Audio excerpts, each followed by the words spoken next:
Ryan Clark just snapped on live TV, calling out the hypocrisy and double standards the media uses to tear down Shedeur Sanders. But what he said next? It left every critic in absolute silence. When the media closes in too hard, sometimes the only answer is to fight back. And that's exactly what Ryan Clark did on Live on Air. After days of relentless criticism aimed at Shedeur Sanders, Clark finally snapped. He stood up for the young quarterback, called out hypocrisy, exposed the double standards, and delivered a scathing rebuke of analysts who question a third-string QB like he's already failed. This isn't just about a viral mime moment anymore. This is about how the sports media treats confidence, celebrity, and lineage when combined in one package. Shedeur is the son of Deion Sanders. He enters every press room with a spotlight on him. Yet, critics focus more on how he handles the spotlight than what he might do on the field. That imbalance is what Ryan Clark attacked, and with fiery precision. What it is that they're doing is they're treating Shedeur Sanders like a fifth-round pick. Right? We're not covering every fifth-round pick in the NFL hoping that he gets an opportunity to be the starter on day one. We felt like, oh my goodness, they got a diamond in the rough. Shedeur Sanders fell to the fifth round. They felt like they evaluated him there, and that's where they picked him. And they're playing the guy that they picked in the third round over him because they evaluate him at a higher level than what they do Shedeur Sanders. And I get it. We were all frustrated. We all thought that the analytics, that the way we viewed the film said that Shedeur Sanders was a late first round, early second round pick. But that is not the nature of the position that he's in. In this video, we'll break down every word Clark said, every shade he threw at pundits, and why this moment may alter the narrative not just for Shedeur, but for how rookies in the spotlight are covered forever. We'll go deep, the pressures Shedeur faces, the backlash from those who don't want to see him succeed, and the stakes of being too visible too soon. Because when someone powerful decides to defend a kid in his corner, not because of fame, but because of fairness, you gotta listen. The air just changed. The narrative just shifted. And the question now, will the media follow? Or will they double down? It all started with a single clip. Ryan Clark, the former Super Bowl champion turned ESPN analyst, leaned forward on First Take and broke what felt like an unspoken rule in sports media. You don't defend a player who's already become a headline. But Clark wasn't interested in playing by the rules that morning. His voice cut through the studio noise as he said what millions of fans online had been feeling. There are no other third-string quarterbacks getting interviewed every day. None. There's no blueprint for what Shedeur Sanders is facing right now. That single sentence went viral before the segment even ended. Within minutes, clips were flying across X, Twitter, YouTube, and TikTok. Fans flooded the comments with words like, finally. Someone said it. And Ryan Clark's the only real one left at ESPN. What triggered all this? It was Rex Ryan's earlier criticism, the one where he mocked Shedeur's attitude and swagger, calling him a distraction more than a quarterback. Ryan's comments hit a nerve, not just with fans, but with anyone tired of seeing young black quarterbacks labeled cocky for the same confidence that others get praised for. Clark's response was pure fire, measured but cutting. He didn't shout. He didn't rant. He spoke with controlled fury. He reminded everyone watching that Shedeur isn't just a rookie. He's the son of Deion Sanders, a man who lived under constant scrutiny himself. Clark argued that Shedeur inherited not only his father's talent, but also his critics. He's 23. He's in a situation no one's ever been in. You can't compare him to anyone, Clark said. You think he doesn't know what's being said? You think he doesn't feel it? By the end of the segment, even Stephen A. Smith sat back and silent for once. Clark had hijacked the narrative. He wasn't defending Shedeur out of favoritism. He was demanding fairness, and the internet loved it. Twitter erupted with posts like, Ryan Clark just cooked Rex Ryan live on air. The media talks too much about Deion's son instead of Deion's student. This is what accountability in sports journalism looks like. What Clark did wasn't just commentary. It was a cultural moment. He forced the audience to rethink the way Shedeur is being covered.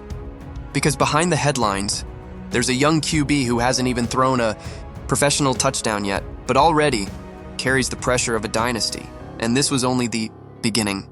The morning after Ryan Clark's fiery defense aired, social media wasn't just buzzing, it was boiling. Clips from First Take had crossed 1 million views in under 6 hours. Hashtags like Shedeur Sanders, Ryan Clark, and double standards were trending nationwide. But not everyone was cheering. Inside the NFL media bubble, Clark's comments caused a quiet storm. Some analysts called his defense emotional. Others hinted that Clark was playing favorites. But fans saw through that. They weren't hearing bias, they were hearing truth. One viral post said it best. They call it emotional when a black analyst tells the truth. They call it passion when anyone else does the same thing. It hit home, because while ESPN debated attitude, Shedeur Sanders was still at Brown's practice, running reps, keeping his head down, refusing to respond. Cleveland reporters described him as locked in, calm, and focused. No tweets, no interviews, no rebuttals, just silence. The same silence he turned into a viral protest days earlier when he mimed the media instead of speaking. That gesture, no words, just movement, had been mocked by some. But to millions of younger fans, it was genius. It was a modern protest, a way of saying, "You want me to talk? Watch me not talk." Meanwhile, the Browns themselves were in chaos. Joe Flacco had thrown 2 more interceptions that weekend. Dillon Gabriel, the rookie taken above Shedeur, was struggling to read defenses, and whispers started spreading that maybe, just maybe, Cleveland was holding back the one quarterback who could actually energize the team. But instead of addressing that, certain media figures doubled down, attacking Shedeur for immaturity, cockiness, and living off his last name. And once again, Ryan Clark wasn't having it. He went back on air the next day and dropped another line that sent shockwaves through the league. You call it cocky when it's Shedeur. You call it confidence when it's everybody else. Why is that? It was like a mic drop on live television. For a moment, ESPN turned from debate into reflection. Even people who didn't like Shedeur had to admit, Clark was right. But then came the twist. Behind closed doors, Browns insiders leaked that team ownership was not thrilled about the controversy. They didn't like that Shedeur's name kept making headlines even when he wasn't the one talking. Yet they also weren't willing to bench him or trade him. Why? Because despite the media noise, coaches quietly loved his discipline, leadership, and work ethic. In the locker room, teammates said Shedeur was the first one in, last one out. He wasn't acting like a backup, he was preparing like a starter. And that's when the story began to shift, from media hate to quiet respect. Ryan Clark's defense had lit a fire. It made people pay attention not just to the noise, but to the numbers, to the preparation, to the human being behind the headlines. The media could talk all it wanted, but Shedeur Sanders was letting his silence speak louder than anything else. By midweek, something rare started happening. The noise began to shift. For the first time in months, the headlines around Shedeur Sanders weren't just about his last name. They were about his fight. Clips of Ryan Clark's passionate defense kept circulating, gaining millions of views across X, TikTok, and YouTube Shorts. Even mainstream sports outlets started softening their tone. Instead of Shedeur's arrogance, it became Shedeur's confidence. Instead of Deion's son, it became a young QB finding his own voice, and that's exactly what Ryan Clark wanted, because while media personalities argued on air, NFL insiders quietly admitted something. The kid has handled this pressure better than most veterans, Cleveland coaches told The Athletic that Shedeur's film study and pre-snap awareness were far ahead of schedule. Even Joe Flacco, the man he was supposedly behind, publicly praised his poise, saying, "He's got that calmness you can't teach. He'll be ready when it's his time." And just like that, the same player people mocked for a mime protest had flipped the narrative without saying a single word. Meanwhile, Ryan Clark's moment of defiance was being replayed on every sports podcast in America. Former players started backing him up. Richard Sherman tweeted, "Ryan Clark said what we've all been thinking. The hate on Shedeur is wild," and Shannon Sharp simply posted, "Real recognize real." For Shedeur, this was validation, not from noise, but from respected voices. Because sometimes you don't need to clap back when your work, and your supporters, speak for you. But behind that validation was a bigger truth. Ryan Clark didn't just defend Shedeur Sanders. He challenged an entire system.